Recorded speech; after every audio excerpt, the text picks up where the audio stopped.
ò lówó láti ra ìbò àwọn èèyàn. Ìdí rèé tí mo fi fẹ́ dupò gómìnà ìpínlẹ̀ Ọ̀yọ́ lọ́dún 2027. Oriyomi Hamzat ṣàlàyé.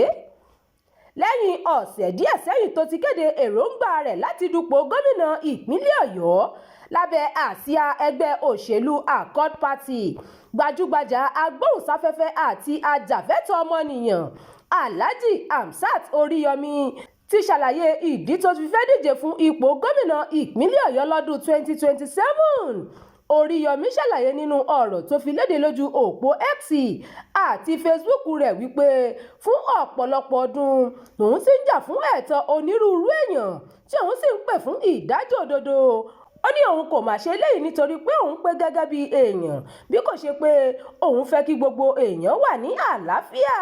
Gbajúgbajà agbóhùnsáfẹ́fẹ́ náà tó jẹ́ olùdásílẹ̀ iléeṣẹ́ rédíò Àgídìgbò FM nílùú Ìbàdàn sọ pé òun kò fi ìgbà kan gbèrò láti gbégbá òṣèlú tẹ́lẹ̀, àmọ́ ó ní báwọn èèyàn ṣe ń pe òun lọ́tùn-lósì láti dá sí ọ̀rọ̀ òṣèlú ló fà á. Oriyomi ní láti ìgbà tó ti pẹ́ làwọn àgbààgbà, àwọn olórí tó lórúkọ rere láwùjọ àtàwọn aráàlú ti ń rọ̀ mí láti dupò òṣèlú. Mi ò kọ́kọ́ kọbi ara sí ọ̀rọ̀ náà torí mi ò fẹ́ ṣe òṣèlú, ṣùgbọ́n àwọn èèyàn ò dẹ́kun pípè mí láti dá sí ọ̀rọ̀ òṣèlú. Lọ́dún tó kọjá ni èmi gangan gbàdúrà sí Ọlọ́run lórí ọ̀rọ̀ náà tí Ọlọ́run sì sọ fún mi pé kí n tẹ̀síwájú.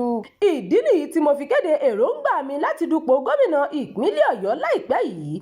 Mi ò lówó láti ra ìbò àwọn èèyàn, mi ò sì lágbára ìpínlẹ̀ tàbí ti ìjọba àpapọ̀. Bákan náà mi ò láwọn jàǹdùkú tí mo lè lò láti dúnkokò máwọn alátakò mi. Oriyomi kò tún láwọn jàǹdùkú tí yóò máa jí àpótí ìdìbò gbé.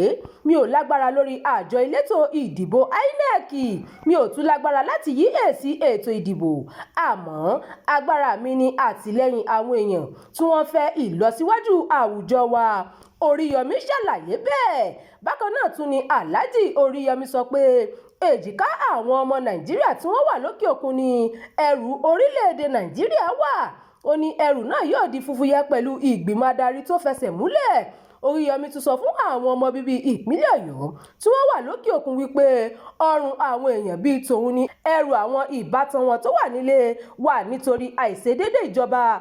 Gbajúgbajà ajàfẹ́tọ̀ọ́ náà rọ àwọn ọmọ bíbí ìpínlẹ̀ Ọ̀yọ́ tó wà lókè òkun àti gbogbo àwọn tó wà nílé láti fọwọ́sowọ́pọ̀ pẹ̀lú òun nínú ètò ìdìbò tó ń bọ̀. Ìlúmọ̀ọ́ká agbóhùnsáfẹ́fẹ́ náà sọ pé ní báyìí táwọn èèyàn ìpínlẹ̀ Ọ̀yọ́ ti pe Oriyomi láti wá sin ìlú, ó ṣe pàtàkì kí gbogbo èèyàn ṣe àtìlẹ́yìn fún un kí gbogbo wa lè dé ilẹ̀ ìlérí papọ̀. Oriyomi ní a nílò àtìlẹ́yìn yín tó fi mọ́ ìrànlọ́wọ́ yín pẹ̀lú owó. Bákan náà ẹ tún lè ṣèrànwọ́ fún mi nípa sísọ fáwọn ẹbí yín láti dìbò fún mi bí àkókò bá ti tó. Oriyomi ló sọ bẹ́ẹ̀. Ẹ ṣeun tẹ́ ń tẹ̀lé ìkànnì yìí. Ẹ máa bá wa pín ká kí ẹ sì fi èròǹgbà yín sí abala àríwísí. Abdulkareem Nimot ló ti ń jábọ̀ ìròyìn.